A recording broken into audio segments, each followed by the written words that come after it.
누가 진짜 어리석은 도도일까요? 누가 진짜 어리석은 도도일까요? 라는 제목을 가지고 말씀을 전하도록 하겠습니다. 정말로 오래전에 멸종된 새가 있습니다. 1865년에 쓰였던 그 이상한 나라의 앨리스라는 그 유명한 소설에도 등장하는 새인데요. 그 커다란 그 부리에다가 짧은 날개를 가진 이 도도새입니다. 도도새. 이 도도새는 진짜 새입니다. 이 도도새는요, 그 인도양의 보석이라고 말하는 이 모리셔스 섬에 살고 있던 그 새였다고 합니다. 그 1505년도에요. 이 포르투갈의 선원들이 그 처음으로 그 인도양에 있는 이 모리셔스 섬에 상륙하면서 이 도도새를 처음으로 발견하게 됩니다. 그 낯선 자가 딱 나타났는데도 이 도도새는요, 다른 새들과 달리 그냥 경계심이 전혀 없었던 새였다고 합니다. 최고로 이 클 때가 이 도도새가요, 50파운드가 될 만큼 이 살집이 두툼한 이 도도새였기에 이 새라고 여기기에 조금 좀 무색할 정도로 전혀 날지 못했던 새였다고 합니다. 더욱이 이 천적조차 없는 이 천의 모리셔스 섬에 살면서 날개로 날아서 먹이를 찾을 필요가 없이 그냥 그 앞에만 걸어가면 먹을 게 천지이기 때문에 어디서든 먹이를 구할 수 있었기 때문에 당연히 이 도도새의 날개가 퇴화되었던 것입니다. 이 도도새는요, 정말 신선한 고기를 원했던 이 포르투갈 선원들에게 아주 매우 좋은 사냥감이었다고 해요. 이후에 이제 네덜란드 선원들까지도 이 모리셔스 섬에 합세하게 되어서 이 도도새를 잡아먹게 되는데, 그때 이제 그 배의 선원들과 함께 이제 외부로부터 유입된 쥐라든지요, 개라든지, 그리고 원숭이라든지 다른 동물들로 하여금 이 도도새가 날지를 못하기 때문에 그냥 땅 위에 알을 낳거든요. 근데 그 땅 위에 둥지를 틀고 있었던 그 도도새의 알을 잡아먹게 되는 거예요. 다른 동물들이요, 외부로부터 나온 동물들이요. 이로부터 어떤 현상이 벌어지냐, 이 도도새의 개체 수가 급격히 줄어든 겁니다. 결국에 이 모리셔스 섬에 인간이 발을 딱 들어놓은 지 딱 100년 만에요, 도도새가 희귀종이 된 거예요. 그래서 결국에 1681년입니다. 마지막 남은 도도새가 죽게 됩니다. 그러한 기록이 있습니다. 그래서 사람들이 말하기를요, 이 도도새가 멸종한 것은 도도새가 날지 못해서가 아니라 인간의 너무나 심한 이 욕심과 잔인함 때문이다라고 그렇게 말을 합니다. 저는 그 글을 보면서 과연 그럴까?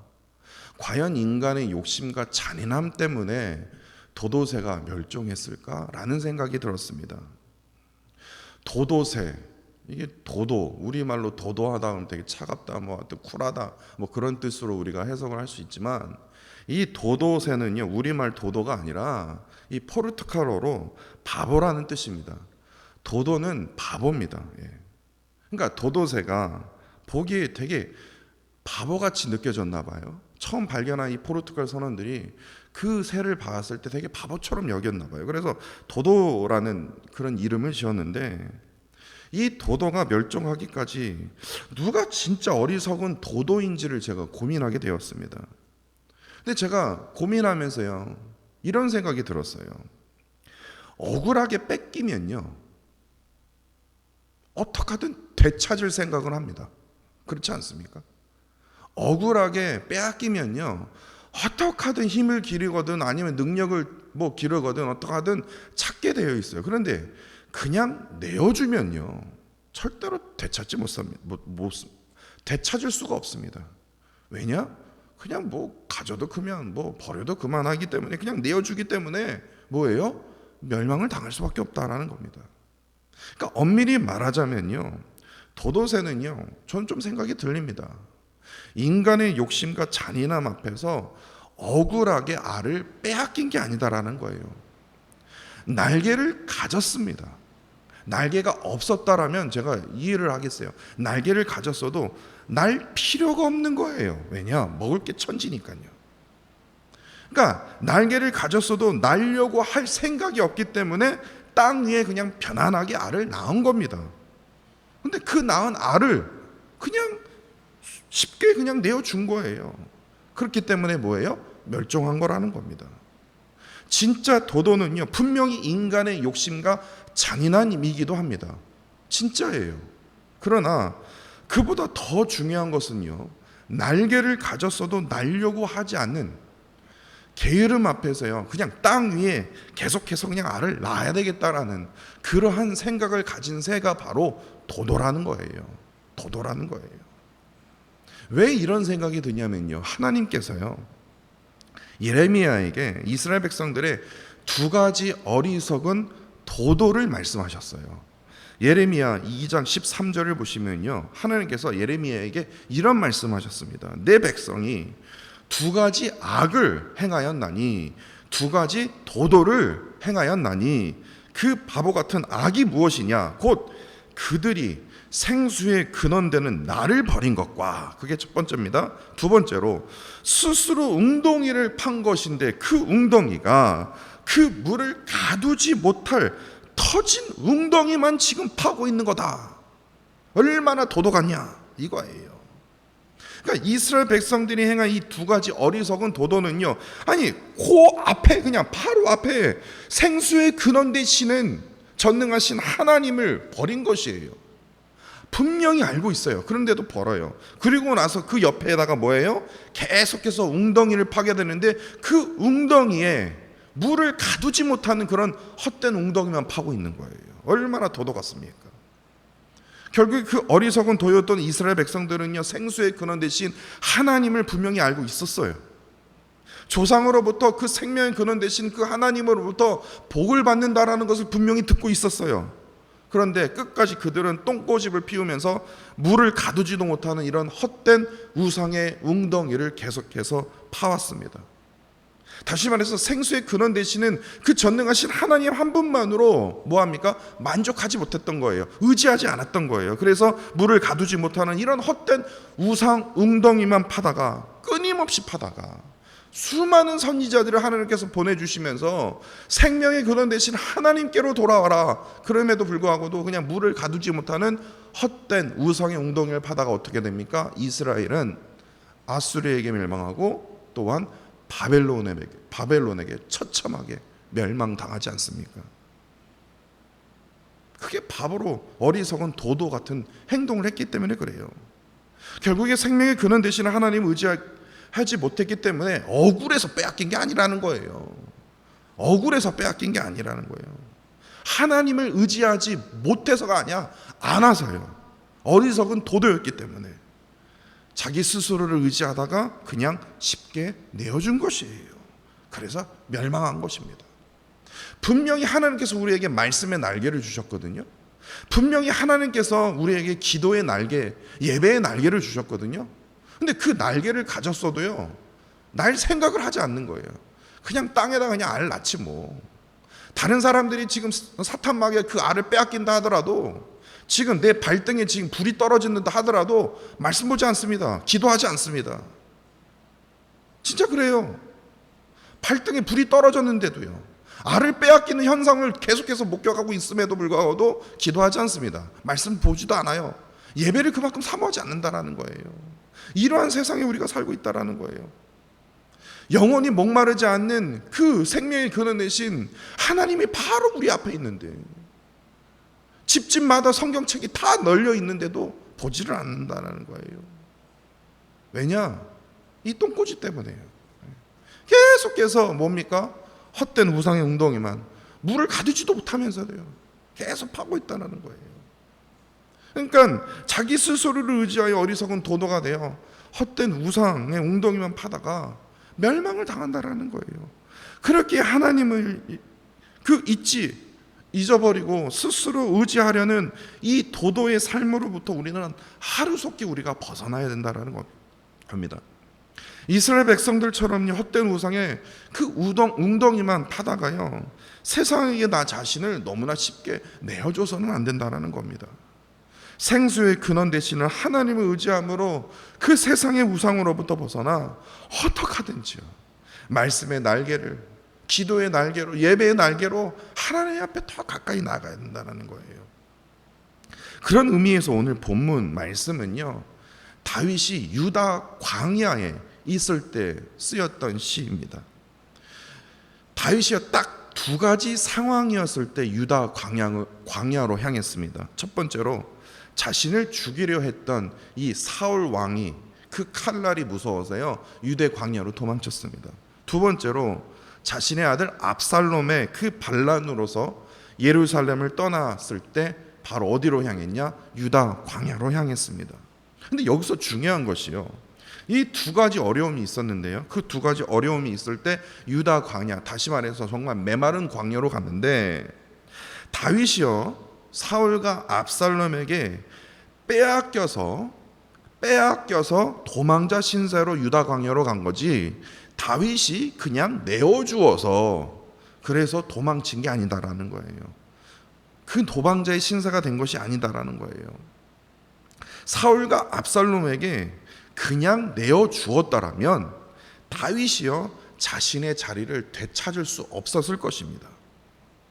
그러니까 다윗은요 지금 자신에게서 지금 빼앗겼던 것을 되찾기 위해서 오늘 본문에 보시면요 제일 먼저 한 행동이 있어요.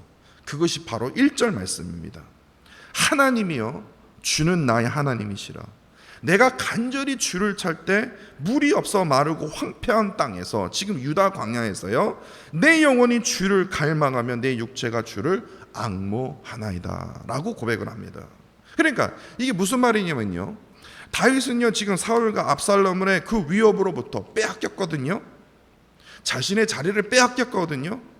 그런데 그 빼앗긴 그 상황 속에서 정말 메마르고 황폐한 유다 광야에 피신하고 있으면서도 제일 먼저 그 광야 앞에서 자신의 그 처량한 정말 진짜 어이없는 그런 상황 속에서 하나님을 향해서 사울을 죽여주십시오, 제 아들을 심판해 주십시오, 그 원수들의 보복을 구해야지, 그게 정상 아닙니까? 저 같으면 그럴 것 같아요. 보복을 구한 것이 아니라 하나님을 먼저 구했다라는 거예요. 왜냐? 왜 그렇습니까? 보복보다 제일 중요한 것이 무엇이냐? 전능하신 하나님만이 생수의 근원 되시기에 지금 내 주변이 바짝 마르고 황폐한 광야에서 영원히 목마르지 않는, 다시 말해서 영원의 갈증을 풀어주실 분이 뭐예요? 누구예요? 전능하신 하나님 한 분밖에 없다라는 거예요. 그렇기 때문에 제일 먼저 전능하신 하나님을 향하여 뭐합니까? 언제나 늘 변함없이 부르짖었다라는 겁니다. 근데 여기서 이제 조금 더 깊이 이제 들어갈 그 질문이 무엇이냐면요, 우리가 반드시 물어야 할 질문이 있습니다. 다윗은요 진짜 메마르고 마르고 황폐한 광야에서, 아니 하나님을 찾는다고 해서 다 찾을 수 있는 게 아니지 않습니까? 어떻게 이러한 어려운 상황 속에서, 환경 속에서 하나님을 어떻게 찾았을까요? 이게 중요해요. 바로 2절에 있습니다. 내가 주의 권능과 영광을 보기 위하여 이와 같이 뭐합니까? 성소에서, 여기서 동그라미 쳐야 됩니다. 성소에서 주를 바라보았나이다. 그러니까 이게 무슨 뜻이냐, 다윗은 분명히 마르고 황폐한 광야 한가운데 있었습니다. 다시 말해서 물을 전혀 찾아볼 수 없어요. 다시 말해서 언제 어느 순간에 적군의 칼에 의해서 죽는 게 아니라 그냥 스스로 죽을 수밖에 없는 상황이라는 거예요. 그토록 위험한 광야의 한복판에 있었습니다. 그런데 자신의 목숨이 참으로 위태로운 그 상황 속에서 어떻게 하든 오아시스를 찾든지 어떻게 하든 살 방향을 찾아야 되는데, 지금 자신이 거하고 있는 이 정말 처참한 이 광야에서 뭐예요? 하나님의 권능과 영광이 거하는 하나님의 그 성소로 여기면서 그 광야를 하나님이 임재하시는 하나님의 그 성소로 여기면서 뭐예요? 하나님만을 바라보기 시작했다라는 거예요. 이게 무슨 말이냐면요, 지금 다윗은 예배할 수 없는 상황이거든요. 다시 말해서 예배할 수 없는, 제사 드릴 수 없는 참혹한 그 광야에서 비록 그 메마르고 황폐한 광야일지라도 그곳을 어떻게 해요? 예배의 자리로 만들었다라는 거예요. 하나님의 임재가 느끼는 거룩한 성소로 삼았다라는 거예요. 그리고 오로지 하나님만을 바라봤다라는 겁니다. 그러면서 하는 고백이 이런 고백이 아닙니까? 3절과 4절입니다. 주의 인자가 생명보다 나음으로 내 입술이 여호와를 찬양하리. 내 평생에 주를 찬양하며 주의 이름으로 내 손 들리라. 여러분들 잘 아는 찬양이시죠? 이 찬양이요, 그냥 정말 아주 그냥 상황이 아주 하나님, 제가 아주 그냥 하나님의 복을 엄청 받았네요. 그냥 편안한 상태에서 부르는 찬양이 아니었다니까요. 그 다음날 죽을 수도 있어요. 물이 없어요. 진짜 마르고 황폐한, 그냥 마른 광야가 아니라 마르고 황폐한 광야라니까요. 그 다음날 어떻게 어느 순간에 죽을 수밖에 없는 그 상황에서 어떻게 이러한 고백이 나올 수 있습니까? 이건 상상할 수 없는 어떤 그런 상황이거든요. 그러니까 그만큼 너무나 갈급한 심령 속에 생수의 근원 되시는 하나님, 저는 도도처럼 살고 싶지 않습니다. 저는 도도처럼 내어주고 싶지 않습니다. 저는 지금 빼앗겼거든요. 그렇다고 해서 그 원수를 향해서 저는 보복을 구하지 않겠습니다. 생명의 근원 되시는 하나님께서 내 영혼의 만족을 하나님 허락하여 주옵소서. 그러면서 3절과 4절에 고백을 한 거거든요. 내 영혼을 만족해 하시는 전능하신 하나님, 그분 한 분밖에 없습니다. 그러면서요 5절에서요 이렇게 고백합니다. 골수와 기름진 것을 먹음과 같이 나의 영혼이 만족할 것이니라. 바로 여기서 생수의 근원 되시는 하나님이, 하나님만이 자신을 만족해 하실 것임을 지금 고백하고 있는 거 아닙니까? 다윗은 여기서 더 나아가 하나님을 또 찾습니다. 6절입니다. 뭐라고 얘기하냐면요, 마르고 황폐한 그 광야에서 내가 나의 침상에서 동그라미 치셔야 됩니다. 침상에서 주를 기억한다라는 거예요. 그리고 새벽에도 동그라미 쳐야 됩니다. 침상에서 새벽에 주의 말씀을 작은 소리로 읊조릴 때에 하오리니. 그러니까 다윗은요 지금 마르고 황폐한 땅에서 그곳을 하나님을 예배하는 예배의 자리, 성소로 잡았어요. 근데 그뿐만 아니라 자신의 침상에서 그리고 새벽에서 뭐합니까? 주의 말씀을 읊조린다라는 그 뜻은 생각한다, 기억하고 생각할 것임을 고백하고 있다라는 거예요. 그러니까 침상은 무슨 뜻입니까? 장소를 얘기하거든요. 새벽은 당연히 시간을 말합니다. 그러니까 성소에서 예배의 자리뿐만 아니라 장소와 시간, 그러니까 나의 일상, 나의 평상의 그 일상에서도 하나님을 찾고 구할 것임을 고백하고 있다는 거예요. 일주일에 한 번 그냥 제사 드리는 그 시간만 하는 것이 아니라 나의 매 순간순간마다, 새벽 시간이든 내가 누워있는 시간이든 내가 일어나서 일하는 시간이든 내가 도망치는 시간이든 모든 순간에 뭐예요? 하나님을 찾고 구할 것이다. 주의 말씀을 읊조릴 것이다. 성소에서도 일상에서도 하나님을 구할 수 있는 이유는 뭡니까? 7절 말씀 때문입니다. 하나님의 말씀이 자신에게 무엇이 돼요? 도움이 되신다라는 거예요. 살 길을 보여주신다는 거예요. 내가 앞으로 걸어가야 할 길을 보여주신다는 거예요. 세상 사람들은 저 다윗 끝났네, 끝났다, 다윗 끝났다. 왜냐? 저 뭐 아들한테도 뺏기고 이제 끝난 거 아니야?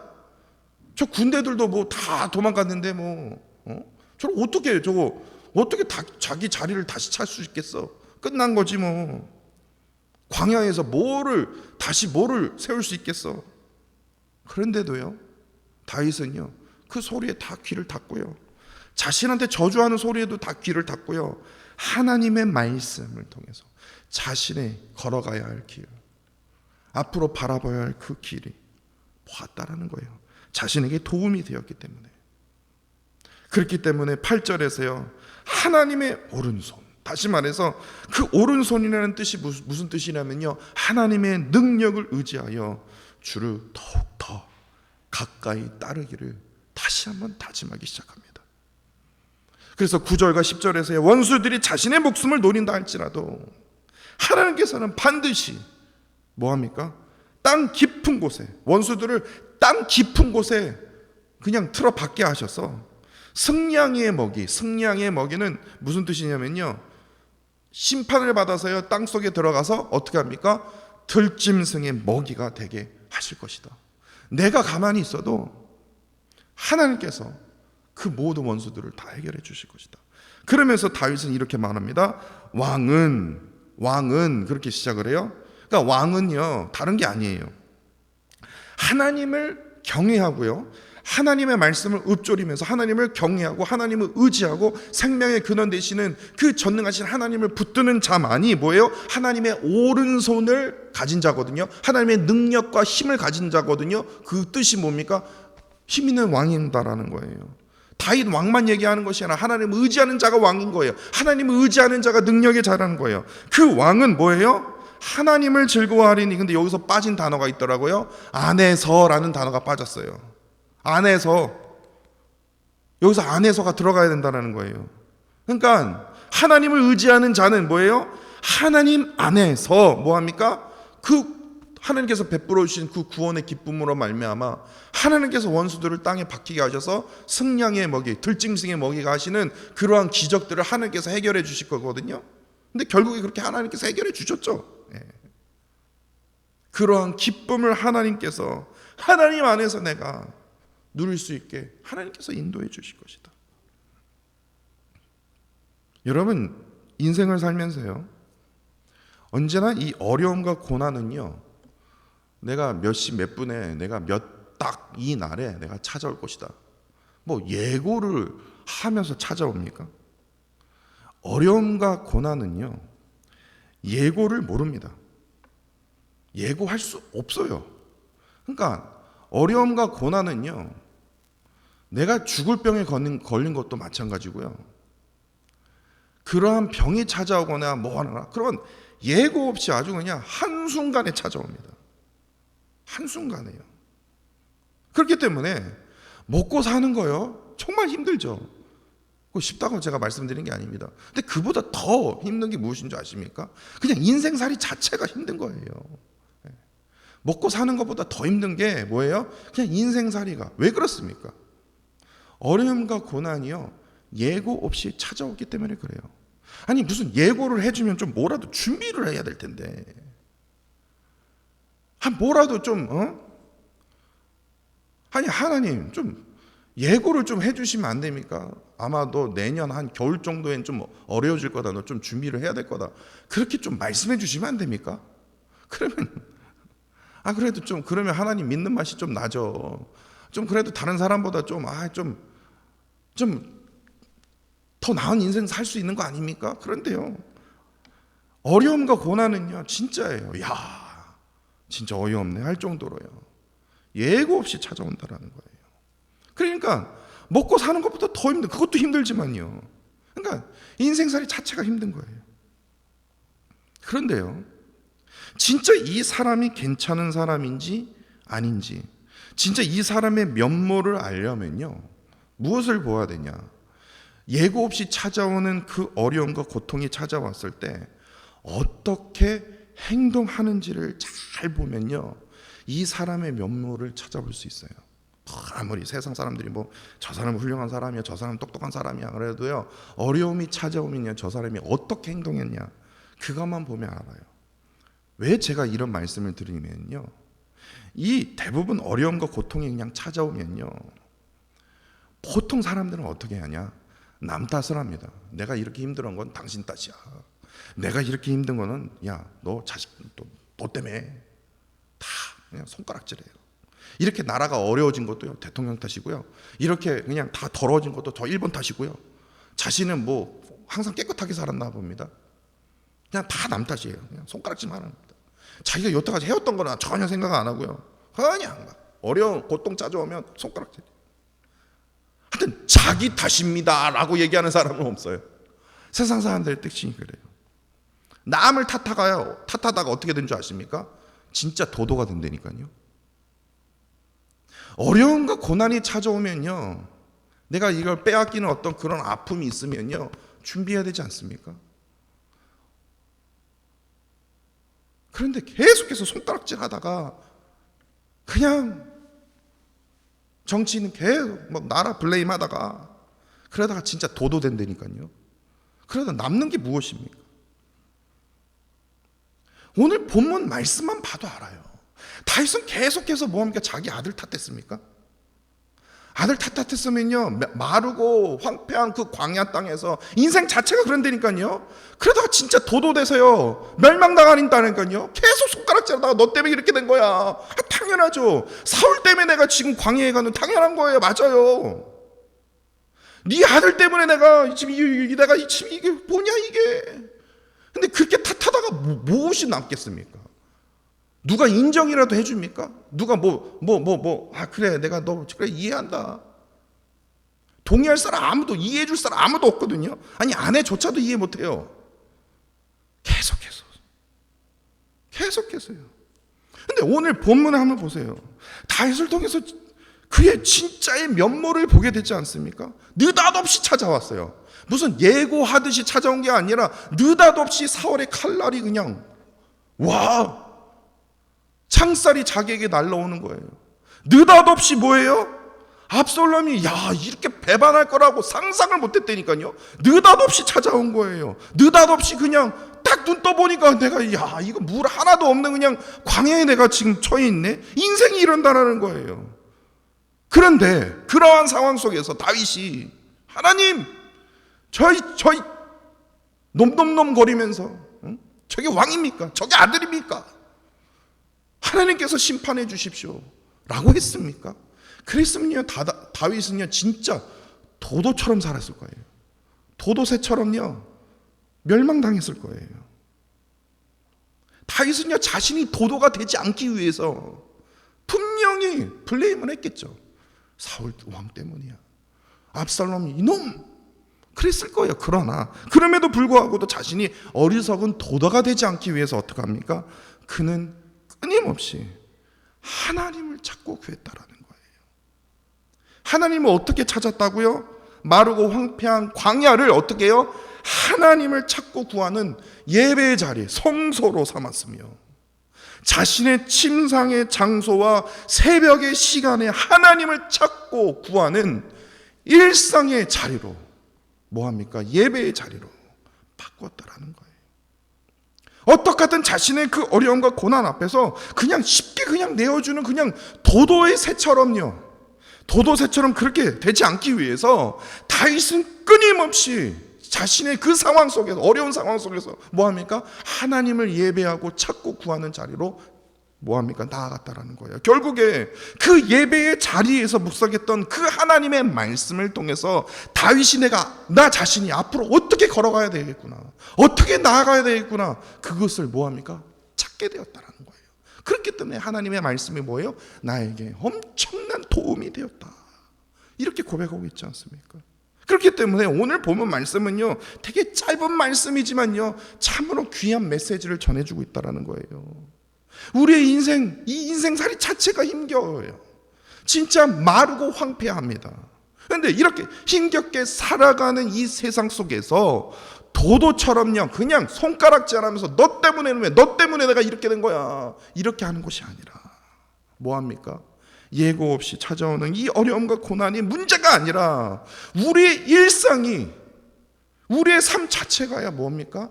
하나님을 찾지 않고 하나님을 구하지 않는 것이 그게 제일 큰 문제라는 거예요. 생수의 근원 되신 하나님이 바로 우리의 눈앞에 계신다니까요. 근데 우리는 뭐합니까? 계속 남 탓하면서 도도가 되어서요 물을 가두지도 못하는 그런 헛된 우상의 웅덩이만 파고 있는 거예요. 열심히 땅만 파고 있는 거예요. 이렇게 하면 열심히 그냥 땅만 파면 부자가 될 수 있겠지, 우리 자식이 잘 살 수 있겠지, 뭐 그러한 어쩐 수학 공식처럼요 그렇게 되었다라면요 우리 이 시간 이 자리에 있는 게 아니라 일하러 가야죠. 근데 그렇지 않는다라는 거예요. 다시 말해서요, 내 안에 예배와 말씀이요 하나님의 임재하심이 내 안에 존재하지 않으면요 나 자신 스스로를 의지하게 되는 진짜 도도가 되어버리기 때문에 그렇습니다. 아까 제가 말씀드렸죠. 1505년도에 처음으로 도도새를 발견했습니다. 그 후로부터 지금 정확히 518년이 지났습니다. 518년이요. 근데 518년이 지났음에도 불구하고도 그 책에서는 뭐라고 써 있습니까? 도도새가 멸망할 수 있었던 이유는 뭐예요? 인간의 욕심과 잔인함 때문이다. 도도새는요 끝까지 인간 너 때문에 내가 멸망당한 거야. 518년이 지나도요 계속했어요. 다시 말해서 이게 무슨 뜻이냐? 언제까지요? 예고 없이 찾아올 수밖에 없는 이 세상의 어려움과 고난만만 탓하면서 살 거냐고요. 언제까지요? 탓한다고 손가락질한다고 그 문제가 해결되는 게 아니다라는 거예요. 인생 자체가 그렇기 때문에요. 그러니까 누가 진짜 어리석은 도도일까요? 어려움과 고난을 탓할 수는 있겠죠. 그러나 거기서 멈춰서는 안 된다라는 겁니다. 그 어려움과 고난을 이겨낼 수 있는 그 원동력은 무엇이냐고요? 내가 나의 이 자리를 뭐예요? 하나님의 임재함을 느끼는 성소의 예배의 자리로 만들어야 되며 나의 일상을요 뭐예요? 하나님을 찾고 구함으로 나아가야 된다라는 거예요. 그럴 때만이 하나님께서 나를 새롭게 하여 주신다라는 거예요. 다시 한번 말씀드립니다. 전능하신 하나님만이 우리의 생수의 근원 되십니다. 그 생수의 근원 되시는 그 전능하신 하나님이 내 삶을요 아무리 오염된다 할지라도 아무리 메마른다 할지라도요 정말 황폐한 땅에서요 다윗처럼 황폐한 가운데 내가 있더라도요 하나님께서는요 우리의 생명의 근원 되시기 때문에 나의 영혼을 다시 회복해 주신다라는 겁니다. 내 자리를 다시 찾을 수 있도록 하나님께서 인도해 주신다라는 거예요. 이를 통해서 영원한 만족과 하나님께서 그 말씀을 통해서 나에게 도움이 되셨도다라는 다윗의 그 고백을 우리 또한 동일하게 고백할 수 있다라는 겁니다. 생수의 근원 되시는 그 하나님만이 영원한 만족과 도움이 되신다라는 것을 깊이 깨달을 때만이 이 힘겨운 인생살이 속에서 늘 승리할 수 있고 하나님 안에서 우리가 즐거워할 수 있는 것입니다. 다윗처럼 하나님 안에서 언제나 그분과 동행함으로써 늘 승리하시는 저와 사랑하는 성도 여러분들이 되시기를 간절히 원합니다. 기도하겠습니다. 내 안에 하나님을 늘 새롭게 알고자 하는 그 거룩한 영을 부어 주옵소서. 생수의 근원 되시는 하나님만을 바라보며 이를 통해서 영원한 만족과 도움이 되심을 늘 기억하며 살아가게 하여 주옵소서. 어리석은 도도가 되어 세상이 주는 어려움과 고난에만 갇혀 헛된 우상의 그 웅덩이를 파는 삶이 아니라 우리의 일상이 예배하는 삶 또한 말씀을 붙드는 삶이 되게 하여 주셔서 험한 세상에 살고 있으면서도 늘 주님 안에서 주께서 베풀어 주신 그 구원의 그 기쁨으로 즐거워하며 살아갈 수 있도록 주께서 은혜를 더하여 주옵소서. 우리가 살고 있는 이 세상은 참으로 마르고 황폐하고 오염된 또한 광야 같은 세상에 우리가 살고 있더라도 우리의 그 믿음을 그냥 내어주는 어리석은 도도가 되지 않도록 우리의 영혼을 붙들어 주사 늘 하나님의 그 거룩한 말씀 가운데 하나님을 날마다 새롭게 깨달아 그 깨달은 그 말씀의 은혜와 믿음을 가지고 하루하루를 살아가도록 주께서 인도하여 주옵소서. 이를 통해서 내 안에 나는 죽고 오직 예수 그리스도만이 살아계심을 늘 다짐하며 살아갈 수 있도록 주께서 인도하여 주옵소서. 주님 사랑합니다. 감사드리며 예수 그리스도 이름으로 기도합니다. 아멘.